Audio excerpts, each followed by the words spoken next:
And we are live. Welcome, mystery and thriller fans. I'm your on-air host and author, Sara DiVello, and I am so excited to welcome tonight best-selling author Seraphina Nova Glass here to give us the inside scoop on her latest book, The Vacancy, in Room 10. Seraphina, welcome to Mystery and Thriller Mavens. Tell us about this book. Well, thank you. And I first just want to say real quick that I just downloaded your book, Broadway Butterfly, on Audible. And I'm one of those people who just wants to listen to it. And I already love it. So, Yay, thank you. Yeah, I'm excited about this when it comes out tomorrow. It feels like it's been 1,000 years waiting for it to come out. And, you know, it takes place in a rundown motel turned apartments, which I once saw a Motel 6 turned into in the desert somewhere. So that was kind of the inspiration. You know, the dumpy pool, the U-shaped 2-story with nothing around it but like a strip club and a convenience store. So the setting was sort of the inspiration for this one. And two poor souls, Cass and Anna, end up there for two very different reasons. And there's a missing person and a dead person, and things sort of go. I mean, I feel like this one is really hard to talk about without spoilers. So without spoiling anything, everything goes downhill from there. Everything goes downhill murderously and with lots of mayhem, and that's what we're here for, Seraphina. That's what we're here for. So I cannot wait to get into every delicious detail because I got a lot of questions for you, girl. But first, I just want to welcome everyone because we are broadcasting live to 8 different destinations across Facebook and YouTube. So, hey, mystery and thriller loving friends, no matter where you're watching from, you're in the right place. This is the right time. It is Mystery Monday, and because Mondays can be murder, we're going to make it a little less painful for you and get your week off to a killer start. So, if you've been here before with me, you know the drill. And if you're new, welcome, friends. We are so happy to have you. Here's the drill. Every Monday, I give you my handpicked featured authors, and you get to ask them anything. So ask Seraphina about this hotel, the strip club, which plays a very important role early on in this book. It's everything, sets the wheels in motion, so to speak. Her writing practice, she's also a professor. She's traveled all over the world. Ask her anything because you know how it is. What happens on Mavens stays on Mavens, sort of like Vegas, but murdery. So let's jump right into the comments. Lauren joining us from Facebook saying, yay, it is time. Hey, Laurel, welcome. So good to have you. Renee joining us from Facebook saying, hi from Southeast Florida. Hi, Renee, welcome. Laurel saying, it is so wonderful to see you, Seraphina. I know I'm not on camera very often. I'm a behind the scenes kind of girl. So hi, nice to see your photo. Yay. Randy's joining us from YouTube with his very on brand black cat saying greetings from Indiana. Hi, Randy. Sharon Bishop joining us from YouTube with her Hello Kitty a signature. Loving that. Hi, Sharon. Welcome. She says, hi, girls. Catch a Clue, aka Wendy, saying, hey, ladies. Looking forward to this book. From Wendy. Hi, Wendy. Ooh, we have a mysterious user, very on brand, saying fantastic novel, Seraphina. Yes, thank you. Renee saying we love murder in the books. Amen, girl. Okay, let's get right into those questions. Seraphina, is there a reason for the room number 10? Yeah, so when in the first scene, she pulls up to a Shell gas station, but the S is burned out, and so it just says hell in like neon letters. And that actually happened in high school when we were on a trip. I won't get into this story too deep, but we were driving to Florida and I woke up in the back of the bus and I didn't know where I was and it was pitch black and all I saw was hell. And it was one of those roadside, signs. So it was very, very oversized. And so that just sort of like started off the book. And similarly, when Cass gets to the motel and she's in room 110 with the one who's fallen off, that's sort of just the omen for what else was to come in this particular setting. And so it was room 10, even though not really. I think I'm sensing that maybe the question is does the number 10 have a special meaning to you? Is this your lucky number? Is this a bad omen? Is there? I just like the fact that the one fell off and that it just, became sort of what she's left with in life. Is that sort of how it went? So no, it's not significant. I just think in those 2-story hotels, you get the ones on the first floor, 2s in the second, but the number itself, nothing more than that. No. I love it. We have another mystery user saying howdy from Central Texas, your fellow Texan there, Professor Seraphina. Oh, Renee wants to know, where are you a professor? And I'll add on to that. What do you teach? I'm an assistant professor at University of Texas, Arlington. And my background is playwriting and theater, so I still teach theater stuff. Mostly, well, not mostly, fully online now. I've been sort of writing full time and teaching less these days, but I teach film studies, playwriting, that kind of a thing. Ooh, that's so Yeah, cool. remotely.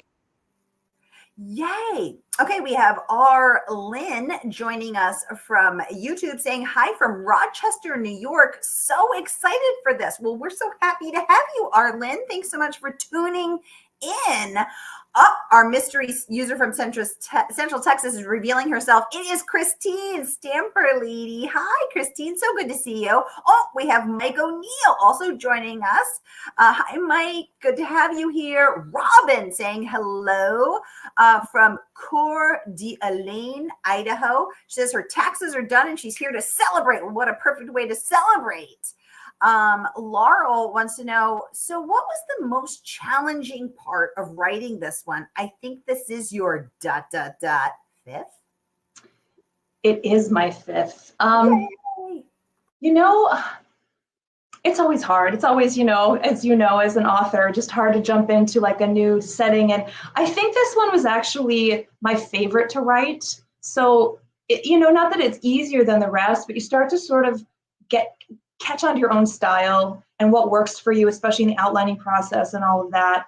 And I just love the setting. Like I wanted to hang out with these people. So I think what was the hardest, I guess I would say, is letting humor come through, because I think the pool girls and sort of the utter ridiculousness that ensues at different parts was something I didn't really think maybe had a place in thriller. And I was kind of had a what the hell attitude. I'm just going to let the freak flag fly and be as kind of oddball with these people as I want to be without holding back. And I thought there'd be a lot of editing and notes about that, but there weren't.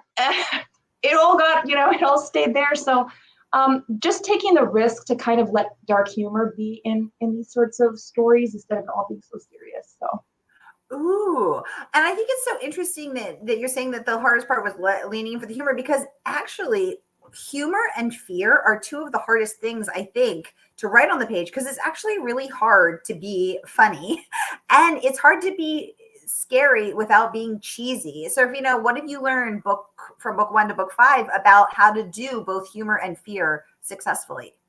How do you make us laugh? How do you give us the goosebumps?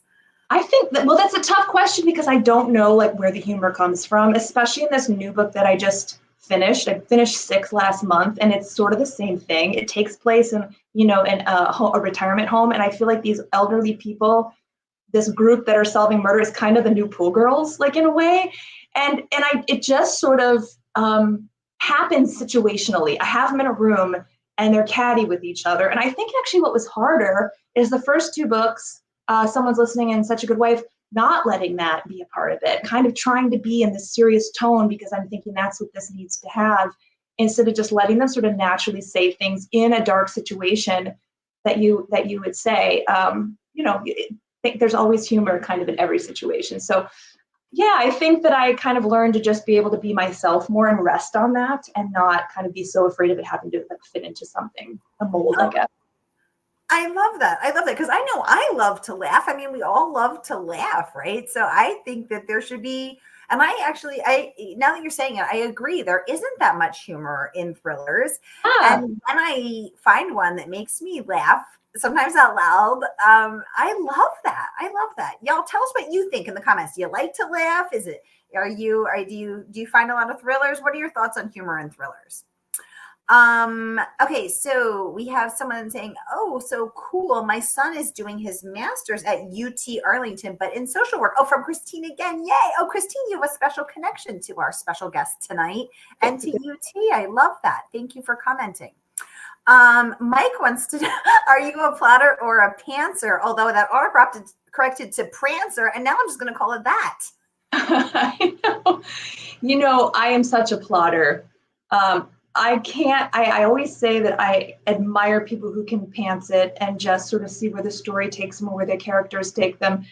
If I don't have the outline and the ending all wrapped up in a very, very tight outline before I start, I would be having panic attacks while I'm writing, not knowing, you know what I mean? And I think like, especially for plotting a mystery, I need to know that this needs to happen in this chapter so I can reveal this in this chapter. And, you know, it needs to sort of, to me, be very plotted out, which is the hardest part. I think I spend more time on that in advance, the heavy lifting at the beginning than actually writing the book probably, but certainly a plotter. That is so interesting. Mike, thank you for the great question. And now Cancer is just going to be Prancer, because I'd rather be a Prancer You have to, yeah. than a I'm not a Prancer. I'm going to be a Prancer than a Pantser, because that's way cooler anyway. But it's so interesting because when Jeffrey Deaver came on the show, he shared that he spends up to 6 months plotting and will plot.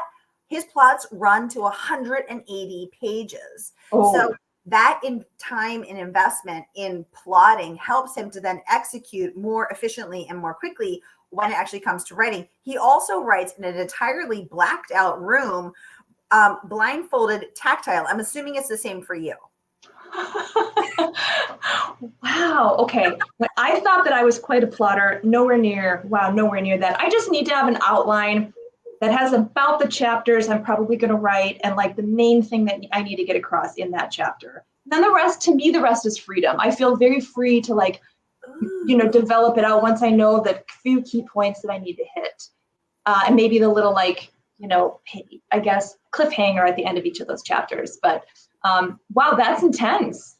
I love hearing people's writing, you know, sort of like, you know, how other people go about their practice, because that's quite different. I love it though. Right? It's weird. I love it. I know, he's so fascinating, and he's such a you know, he's such a brilliant and accomplished writer. His brain is like a well-oiled machine, and I just think of him in that blacked out room, you know, blindfolded, just waiting for, just, you know, tapping as fast as his little fingers can feel. And I love to visualize that. Wait, okay, so let's talk about this a little more. So how long did it take you to plot this out? You know, I've never taken more than 6 months total from start to finish. So in the first 3 books, 3 months total. And I think I just read something that it shouldn't take you more than a season to write a book. And I really liked that. So I was like, that's what I'll try to do.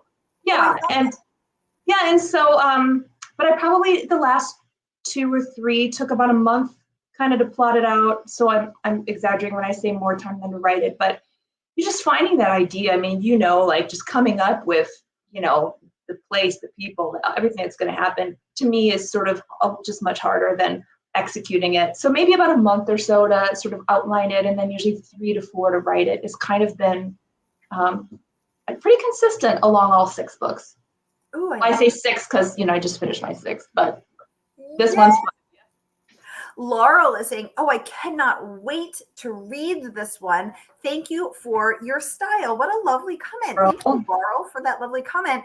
And what a perfect segue, because y'all, the book is not even out yet. Seraphina Novaglass is coming on tonight to give us the exclusive inside sneak peek and take all of your most burning questions. So now it's time to pre-order from our favorite woman-owned independent bookstore.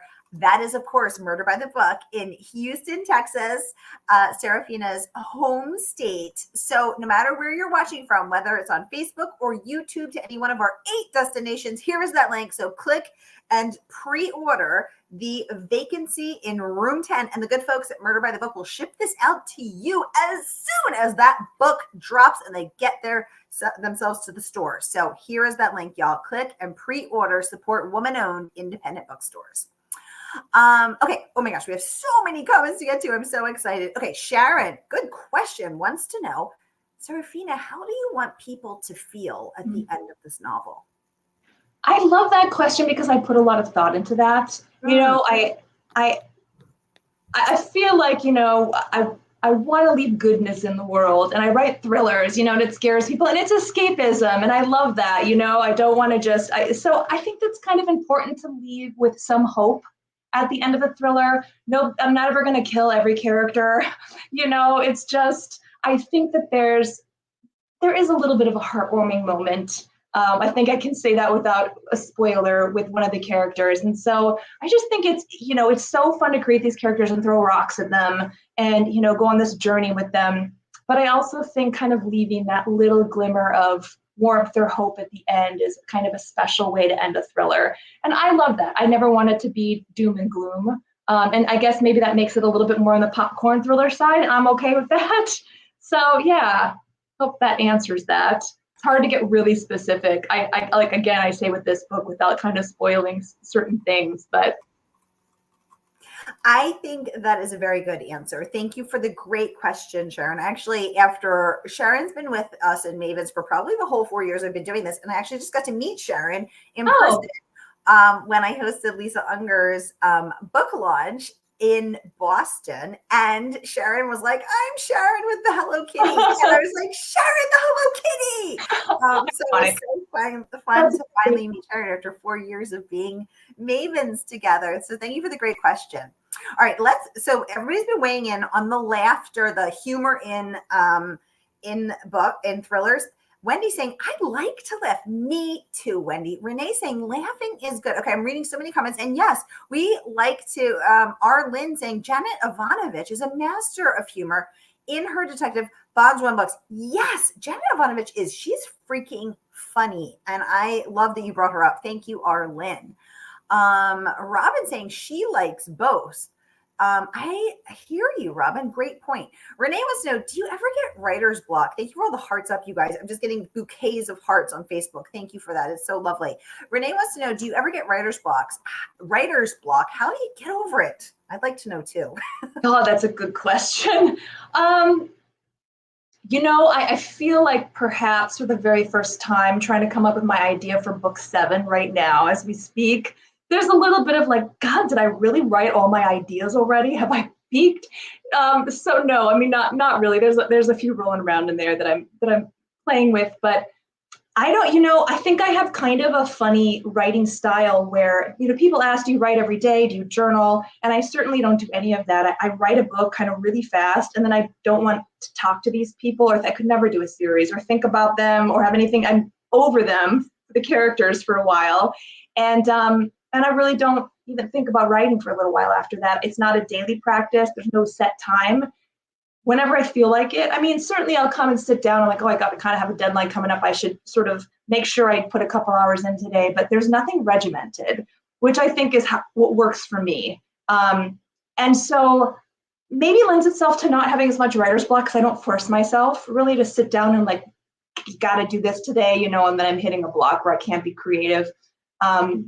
Yeah, and I'm a big meditator, so I really think that meditation and getting into that really good place, a quiet, still mind, has helped when I have kind of hit those blocks sometimes too.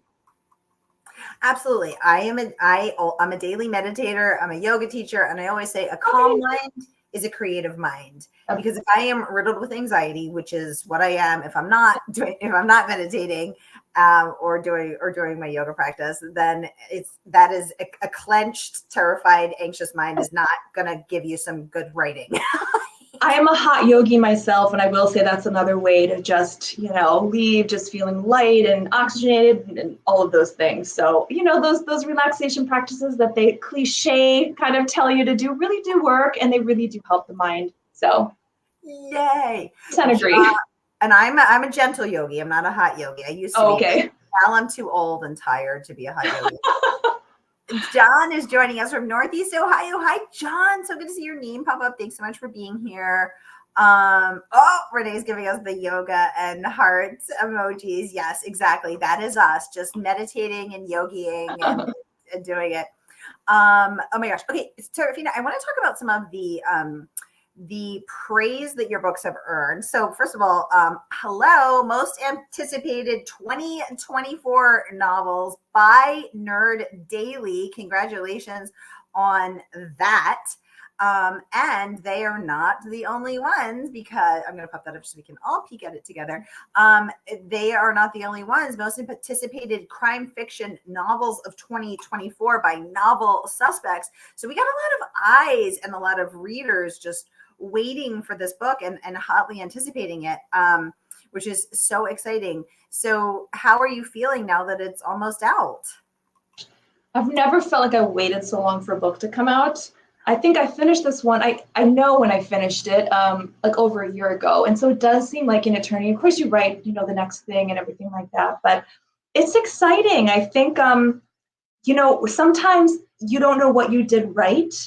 That makes people say that when another book you thought, well, that didn't get the same accolades. It's an interesting sort of like roller coaster ride, wondering, oh wow, this is getting all this attention. I don't know what I did differently than something else. So it's exciting. I'm really hoping. I was honored to get the editor's pick on Amazon, and have it be a best book of April. So that feels like it's getting this early attention that is nothing but exciting, and I just can't wait to see what happens with it finally tomorrow.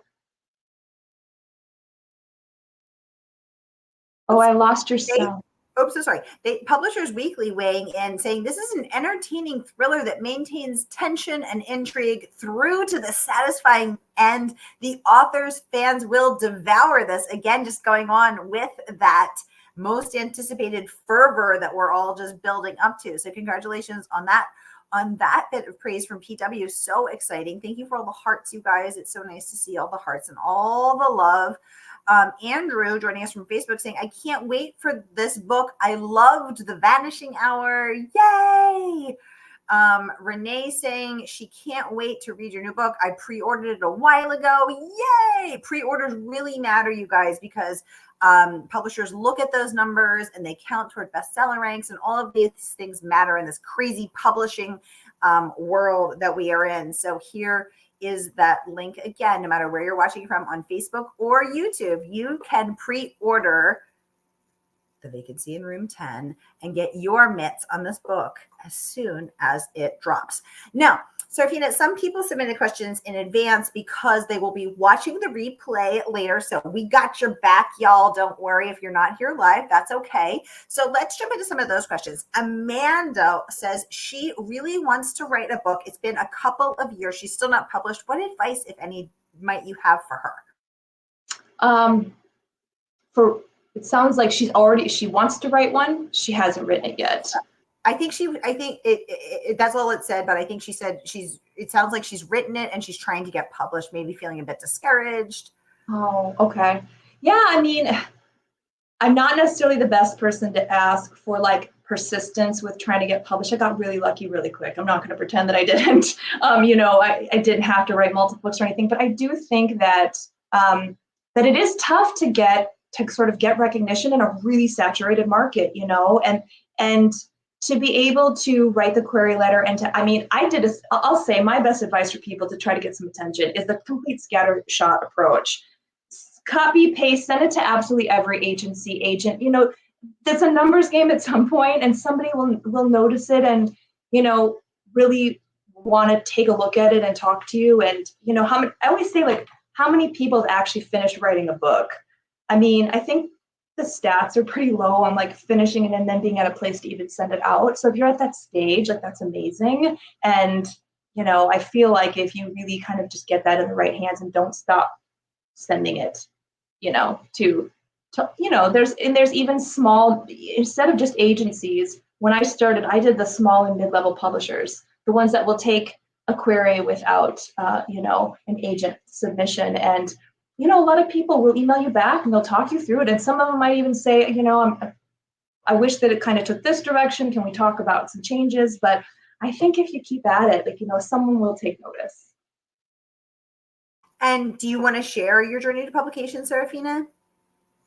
Yeah, I mean, I had never read a thriller before. I've told this story a few times, but I was teaching, I was directing a play at the university, and it's about an hour away, and I teach online now, so I was there every day, every night for rehearsal. So I decided to do an audiobook for the first time in 2019, I think. And so I listened to a Ruth Ware book on audio, and I love her to this day. She's one of my favorites. And the play closed in October, and I had some time off, and I'm like, that's what I'm going to do. Why aren't I doing that? And then I just wrote a book really quickly. Someone's listening, and I finished it by Christmas. So 3 months, and then I got an agent by January, and yeah, and then we got like a 3-book deal by the end of like February or something like that. so I don't tell that because it's annoying. That's an obnoxious story. It's not everybody's journey. But it's not, I mean, I do have quite a playwriting background. I was actually writing Hallmark Christmas movies before that. So it didn't come out of nowhere, like I'd never written anything before, right? I know, but so I feel like that story is actually more discouraging to aspiring writers because I know that's not necessarily, everyone's journey. But I do think that I sat there and sent it to like probably 500 places. I didn't worry about no simultaneous submissions. I'm like, at some point, this is going to hit somewhere. And I happened to kind of fall into a little bit of luck with it. Yay. Well, fun story. Ruth Ware has been on Mavens 3 times and is coming back next month for her next book as well. So full circle moment. You can join us live. It was my inspiration. Yeah, for sure. When I put Ruth in the hot seat for the 4th time next month. Sharon saying, I can tell that you are a good soul by the way that you are answering everyone's questions, especially when you said you want to leave goodness in the world. Oh, what a lovely comment. Thank you. That's so nice. That is very, very lovely. Okay, our second question submitted in advance is from Alan. He wants to know, how has Seraphina's playwright career or experience impacted her thriller writing? I think I say this a lot as well, but playwriting's harder than writing a thriller, I'll say.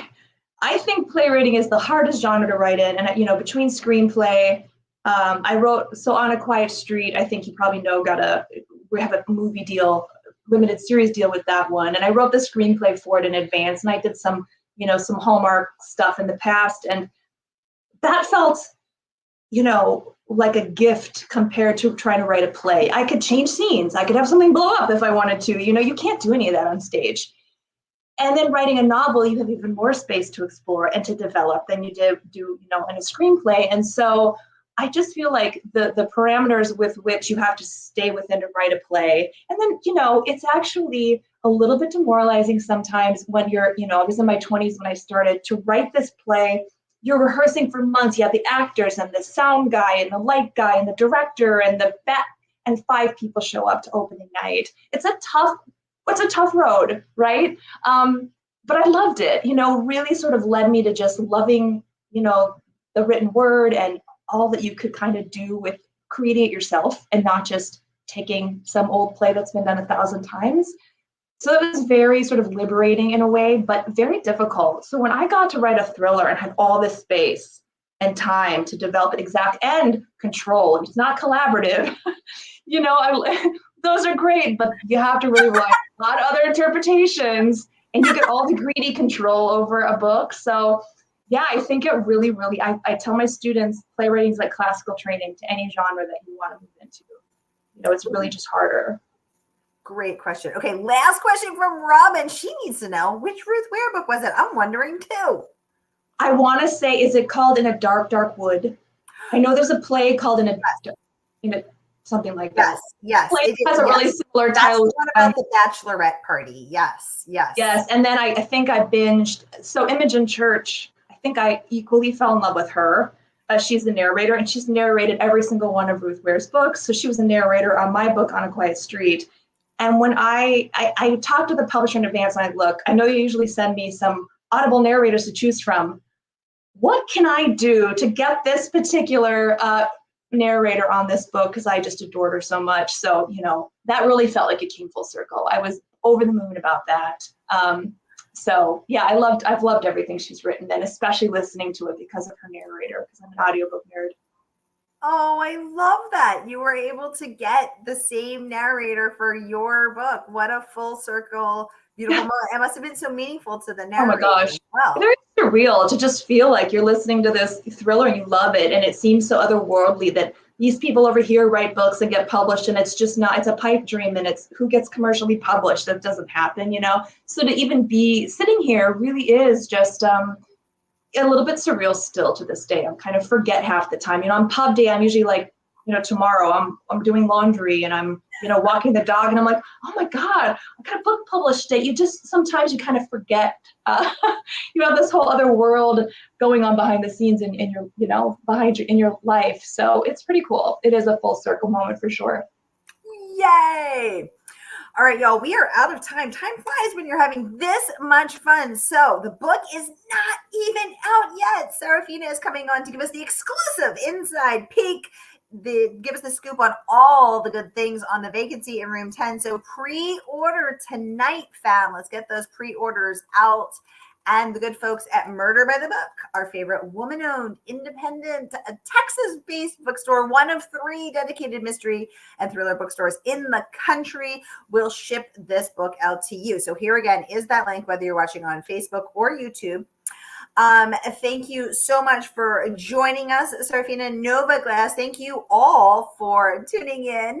I'll be back at the top of the hour with Bob Degoni here to give us the inside scoop on A Killing on the Hill. So go get yourself a snack, a drink, and get your butts back here. I will see you then. Seraphina, thank you so much for giving us the inside scoop. Hold your book up. Hold your book up. Oh, there we go.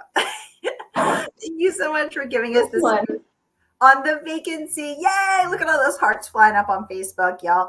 Thank you so much for being with us, and we look forward to celebrating your launch with you. And please come back and chat with us when your next one drops as well. Absolutely. Thank you so much for having me. Yay! All right, y'all. I'll be back soon. All right, good night.